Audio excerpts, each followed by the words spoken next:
আমি কিন্তু সব সময় যে কাজে যাই আমি মানুষের চোখের ভাষা বোঝার চেষ্টা করি। আমি সব সময় যেদিকে তাকাই, কোনো ব্যক্তির সাথে যদি আমি কথা বলি আমি সরাসরি তার চোখের দিকে তাকায় কথা বলি, কারণ চোখ কিন্তু কথা বলে, মনের ভাষা বোঝা যায়, আপনি চোখ দেখলে বুঝতে পারবেন। আপনাদেরকে যারা এখানে আছেন আপনারা ওই শিশুদের চোখের ভাষা বোঝার চেষ্টা করেন, ওরা কি চায় সেটাকে এখানে স্থাপন করে।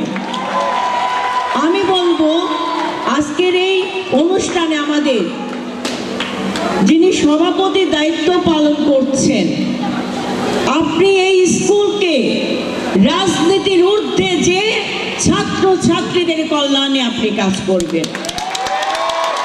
এখানে কোনোভাবে কোনো দলীয় করণের সংস্কৃতি থাকতে পারে না, কোনো প্রতিষ্ঠানে না, এটা আমাদের কারোরই কাম্য নয়। আমরা এখানে জিন্দাবাদের স্লোগান দিতে আসবো না, আমরা এখানে আমাদের গুণ গানের কীর্তি কাহিনী করতে আসবো না। আজকের এই অনুষ্ঠানে আমি আমার ছোট সন্তান সমতুল্য তোমরা যারা আছো, আমি দু একটা কথা তোমাদের উদ্দেশ্যে বলতে চাই। আগামীর বাংলাদেশের কর্ণধার কিন্তু তোমরাই আগামীর বাংলাদেশ কিভাবে বিনির্মাণ হবে সেটা নির্ধারণ করবে তোমরা।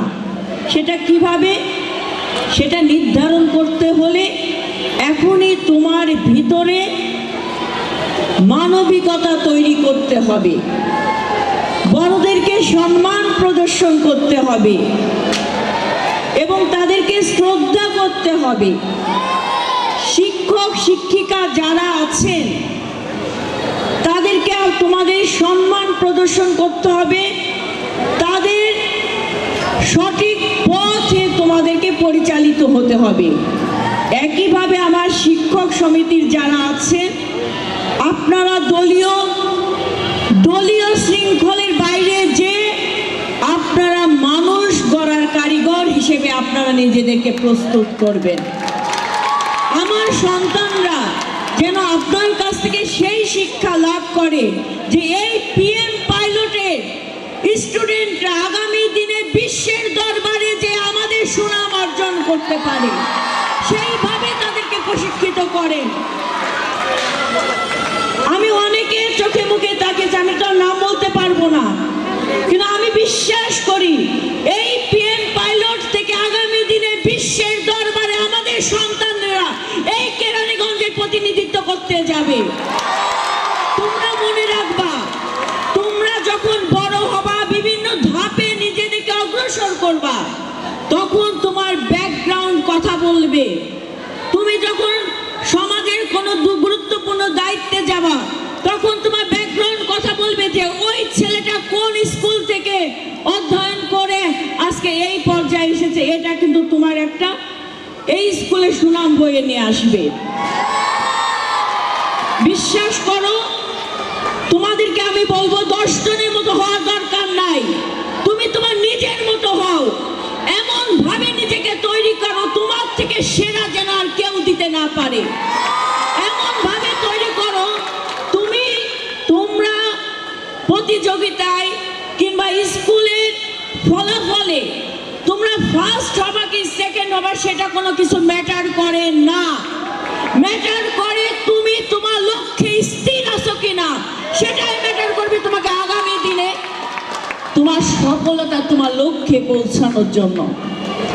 ওই যে 3 তলা 2 তলা 4 তলা খাঁচার ভিতর আবদ্ধ যে সকল ছাত্রছাত্রীরা প্রতিকূল পরিবেশ এবং অনেক কিছু বিবেচনায় স্কুল কমিটির মানুষ এরকম খাঁচা তৈরি করে, বাধ্য হয়, কিছু করার থাকে না।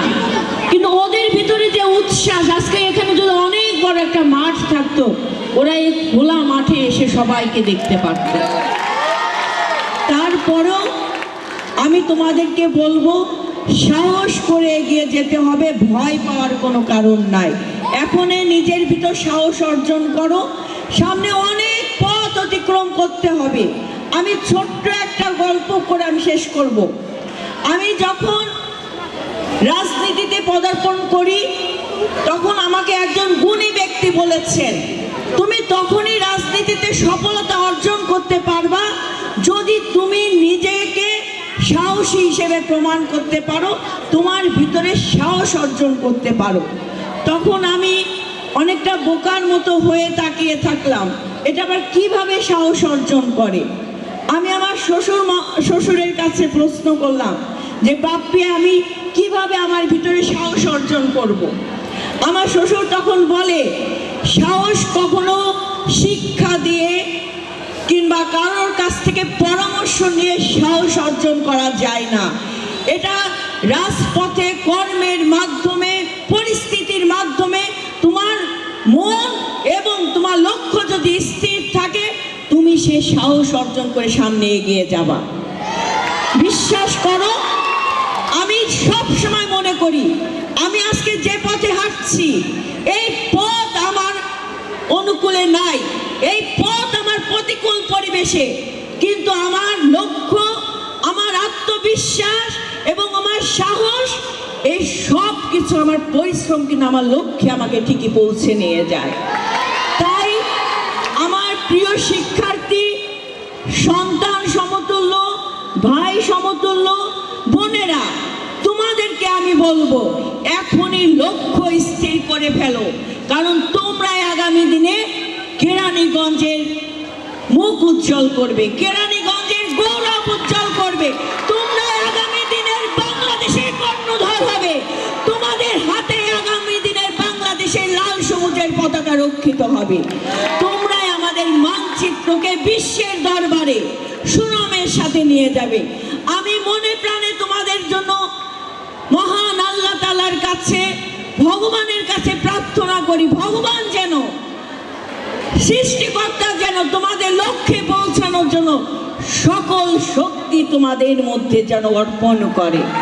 একই সাথে আজকে আমাদের শিক্ষক মণ্ডলী যারা আছেন, আমি আপনাদেরকে বলবো আপনারা আপনাদের দায়িত্ব পালন করবেন। এমন কোনো শিক্ষা, এমন কোনো শিষ্টাচার আপনারা এই সন্তানদেরকে দিবেন না যাতে এই সন্তানরা আপনাদের দিকে আঙুল তুলতে বাধ্য হয়, এমন কিছু করবেন না।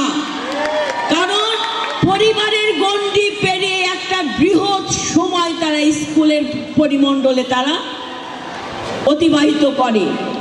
এই সময়টায় তাদেরকে যে শিক্ষা আপনি দেবেন সেই শিক্ষায় কিন্তু আগামী দিনে তার মানদণ্ড তৈরি হবে। আপনারা মানুষ গড়ার কারিগর, মানবিকতা তৈরি করেন আমাদের স্টুডেন্টদের মধ্যে, তাদের সাথে আপনারা এমন আচরণ করেন যারা ওরা আপনাকে ভয় পায় না, ওরা আপনাকে বিশ্বাস করে, আপনাকে গার্জিয়ান মনে করে, ওরা মনে করতে পারে আমি যদি খুন করে আসি, আমি যদি আমার প্রধান শিক্ষককে বলি আমি হয়তো সেই বিপদ থেকে আমি রক্ষা পাবো। তাদের ভিতরে এই সাহসটা ঢুকাই দেন, এই আস্থাটা তাদেরকে ঢুকাই দেন।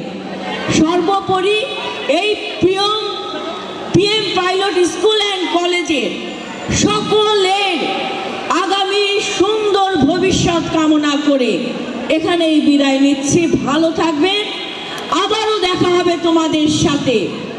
কোনো নেত্রী হিসেবে তোমাদের কাছে আসবো না, আমি তোমাদের একজন গার্জিয়ান হিসেবে, আমি তোমাদের একজন পরিবারের সদস্য হিসেবে, আমি তোমাদের একজন সহযোদ্ধা হিসেবে তোমাদের পাশে থাকবো, সব সময় কথা দিয়ে গেলাম।